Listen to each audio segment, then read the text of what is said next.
Je suis accompagnée d'Amélie Pelland, qui est, on pourrait dire, la coordonnatrice, c'est bien ça, Amélie, je ne veux pas me tromper, pour l'Action Logement Lanaudière, un organisme vraiment dévoué à la défense, on pourrait dire, des logements, des locataires et tout ça.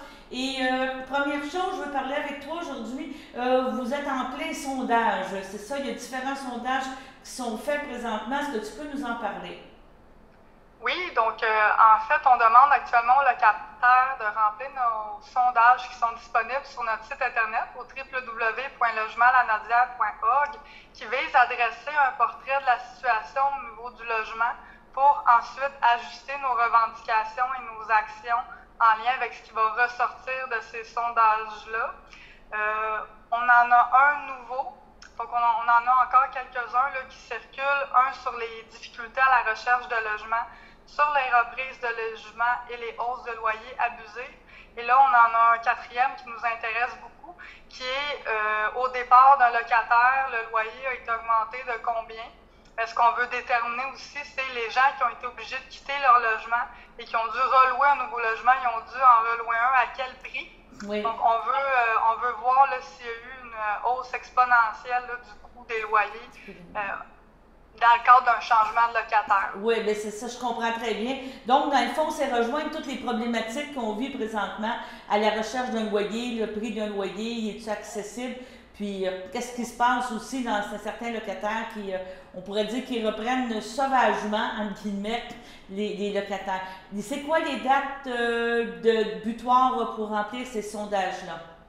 Les gens ils ont jusqu'au 30 juin 2022 pour remplir nos 4 sondages. Avez-vous déjà pas mal de réponses? Êtes-vous surpris un petit peu? Ou avez-vous feuilleté un petit peu ou vous attendez au 30 juin pour voir le résultat? Oui, on a commencé à regarder. Jusqu'à présent, on est rendu à environ 300 sondages de remplis. Donc, on est quand même assez satisfait, mais on en vise 500.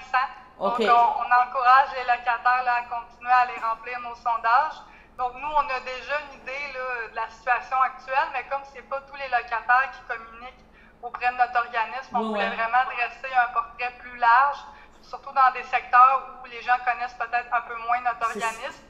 On a d'ailleurs notre collègue Carole qui fait du porte-à-porte dans toutes les régions, dans toutes les villes, la région de la Lanaudière pour faire connaître ce sondage-là. D'ailleurs, dans les prochaines semaines, elle va probablement aller faire un tour à Berthéville. Ah ben, on va l'accueillir avec plaisir, on va nous faire plaisir, parce qu'il faut spécifier, comme tu viens de dire, que vous couperez les 6 MRC de la Naudière, donc c'est très vaste et il y a beaucoup de problématiques partout, hein, qu'on pense au cas de Saint-Calix qui est arrivé l'an passé, là, avec des hausses fulgurantes et tout.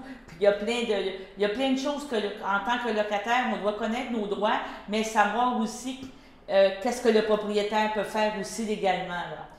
Exactement. Donc, c'est un peu ça l'objectif aussi en faisant le porte-à-porte, c'était d'aller rencontrer les gens qui connaissent peut-être moins leurs droits et de faire connaître notre ressource aussi, qui couvre quand même 57 municipalités, malgré qu'on ait seulement un point de service à Joliette. C'est ça, exactement.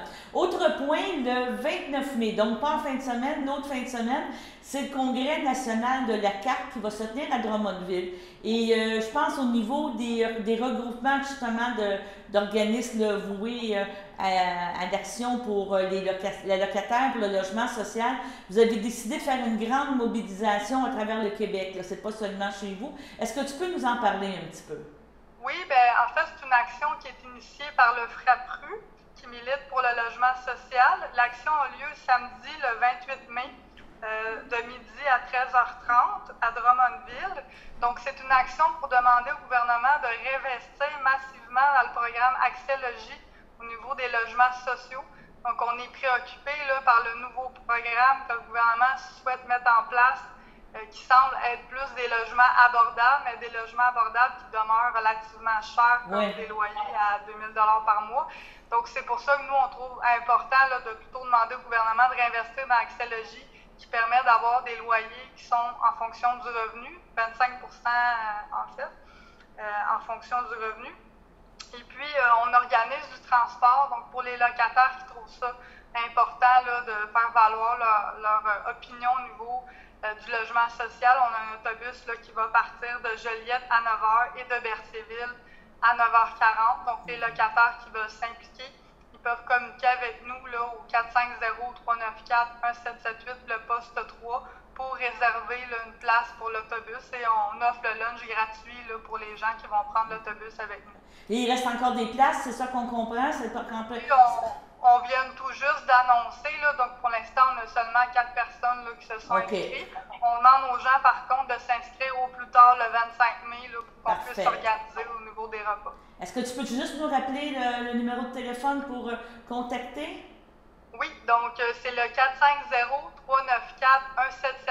et c'est le poste 3 là, pour rejoindre ma collègue Carole qui s'occupe des inscriptions. Bon, ben d'accord, je te remercie beaucoup, Amélie. Puis quand vous ferez votre tournée, ça nous fera plaisir de vous accueillir, de parler encore de votre organisme. Merci. Merci beaucoup. Bye.